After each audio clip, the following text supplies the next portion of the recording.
character, they all do this like plucky girl voice, and I'm just like, get the fuck out. Then I came in and did my plucky girl voice. Yeah. And the nation was charmed. Exactly. Like, you're not doing a voice. He's doing a personality, but he's not doing a voice for the most part. Same with Melissa. She's not doing like a version of a girl. It's just an attitude. I'm not a big fan of like.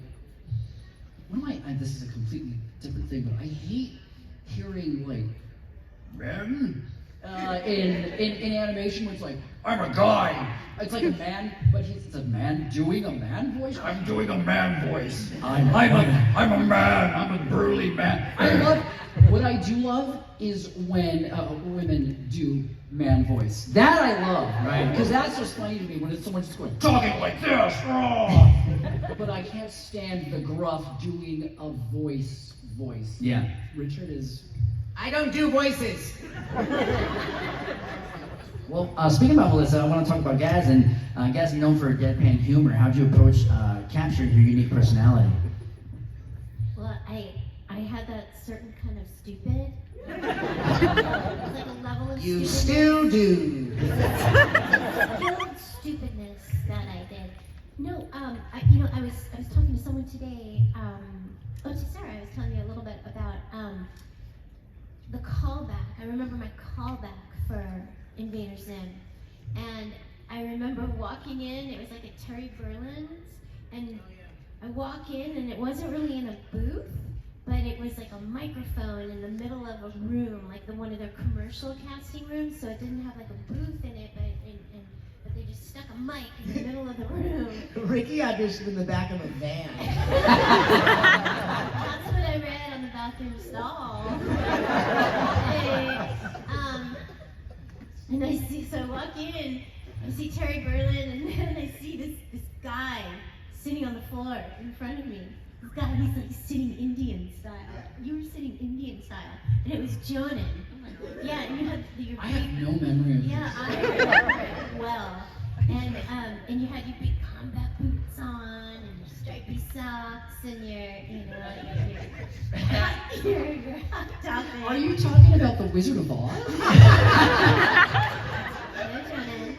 I'm not. I think I wear my stripy socks today. And you were there, and you were there. You were not there. She was in the back of a van. And I wasn't going to go to the back of the van. No, anyway, so I remember meeting you there, Jonan. And, but I remember my approach, and this is an old, boring story to you guys, because I've told this before. Are you serious? I'm hearing this for the better. first time. I can make this, I'll kind of freshen it up a little. But my approach to Gaz was, I think we saw a little drawing or something. I don't know. I think there must have been something. And just the writings spoke for itself. But I remember looking at her and looking at the lines and thinking, well, she's definitely a part of me, because I have 3 older brothers who used to torment me my entire childhood. They hung my doll once. I had one of those big life-size dolls, and they put a knife in her head. Are you sure this isn't Toy Story that you're talking about? Are you sure? Her brother Sid, yeah. Yes, that's what I said. They wrote it. No. No, anyways, listen. Look, so, I digress. Oh no. But I remember thinking that Gaz she needed to slow down, and she was really methodical, and she knew exactly what she wanted to say, when she wanted to say it, to whom she needed to say it to. And to me, it was like this slowed down, this like little girl Jack Nicholson. It was like that was exactly what I needed to do, and it was just so fun to be able to be there, because a lot of times I do a lot of voiceover and I have to be that plucky hey, but that was a chance for me to do something different, and I'm so glad you saw that. I liked how funny you thought it was anytime Gaz would say man. Like you thought it was, I didn't think it was that funny, but I think it's funny that you think it's funny. be fun. I was From funny. Forbes, she says it like noticeably. I just Man. think it's funny that she says that. Oh, Man. Ricky, I wanted to ask you about GIR. It's one of the most beloved characters in Invader Zim. How did you develop the voice and personality for a character as quirky as Grr? Yeah. Grr. GIR! You're talking about a cheese. Yes, I was actually. I was living under a desk in Jonathan's house. Really? What? Yeah. But Jordan didn't know. He wasn't living under it, he was sleeping under it. I was coloring a book for him, and so I would sleep under his desk, and like he couldn't find an actor who was shitty enough. So he noticed like, oh, you're still living This is here. true. You're still living here. You're a mess. Do you want to voice this? I'm like, that was pretty much it. This was before like Japanese capsule hotels were a thing. So you just were living under the desk? I was working on a book for him. He was coloring. Oh. So I Feel Sick, it was called, and I was coloring it. And it was easier if I just, found a space in his place and went, I'm gonna live in here for a while. And that way he could go, because he like when he draws comics, it's kind of like that scene in Amadeus where what's the villain's name?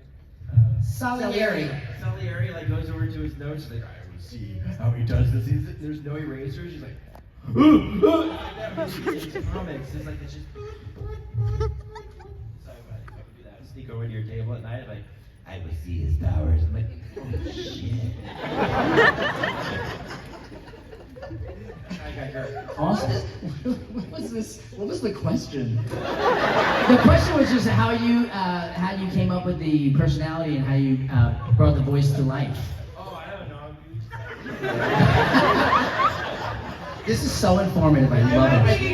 Well, I mean, kind of like with all the other characters, when people would come into audition for Grr, the robot, space alien robot, Right.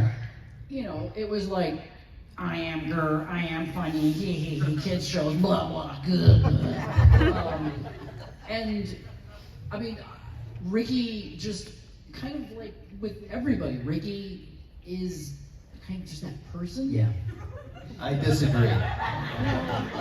But like you said, he did something different. Not the person I just described, but like the cadence of his voice, the way that it breaks, it's just, there's a wildness to it that breaks up language in a way that is not what your brain expects. It's just, the things are, like, it's just odd. That coupled with basically a voice that I had in my head since I was a kid. There was a little kid that lived across the street.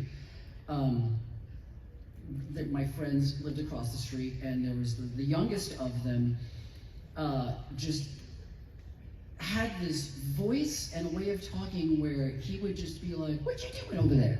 And it was just always really funny. We'd always impersonate it, and he would just go up and down and up and that. Once Ricky was doing that, plus Ricky's just, he didn't come from voice acting before, and that was the best possible thing for Grr. Yeah. Because it was just not a voice that it wasn't like he's doing that voice from animation. It was just, it's just him. Right. It's just like a singular thing.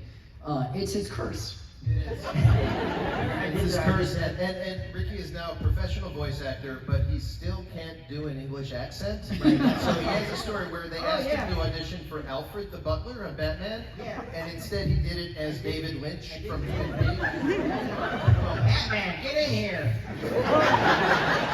That is a good David Lynch. Bruce the Riddler is on the loose again. Yeah, Batman, use your utility belt, Batman. I didn't use that. But I have to say, as someone who's been on casting for stuff, animated shows, what Jonan says is true. We've talked to the casting people. Here's all the auditions, and you get the CD of 60 people reading the same little set of lines you gave them, and they're all exactly the same way and exactly the same. This is the cartoon voice of the spunky kid. And by about the fourth one in, you're like, I wish. Yeah, it's hard. It's frustrating as hell. If you know what you want, it's frustrating as hell. And like, it's your chance to make something that's yours and that people haven't seen before. I mean, I guess the motivation isn't like to show people something that they haven't seen before. It's to do something that you want, and hopefully what you want to do is something that people haven't seen before. Which isn't to say that like super, I don't want to say derivative. Plenty of the stuff that I like has familiar voices in it. It's just, I can't imagine doing that. Right. And so like every character, like it was such a relief when it's like, okay, oh my god, we have Gaz. Gaz, we don't have to worry about finding anyone now. We got Gur and Richard and it's Andy. Oh my god. Andy was one of my favorites because Andy came in and Andy kind of talks kind of like I do. Where it's like there's like a sound gate where all the words are bunched up, and then the gate opens and it's just like and then yeah. He sounds incredibly frustrated, and it was and then he's got this he's like, it's just like shoulders up, hands clawed in your face. You're just so frustrated that like nobody gets, and he was perfect. We all wanted to punch him in the neck. Yeah. And then when he got the part, we punched him in the neck. Oh, congratulations! Boom!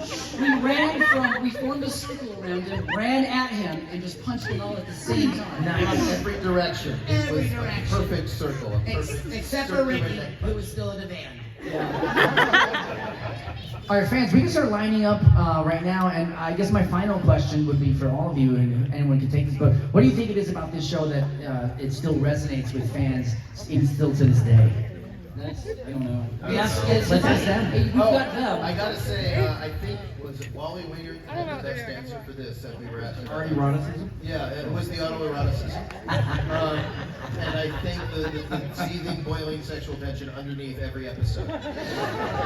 Absolutely not. There are no shipping in this room. Do it in your own time. That's cool. But no, he said, I think it's really lasted because it was a really good show. That's a good answer. Okay. There you go.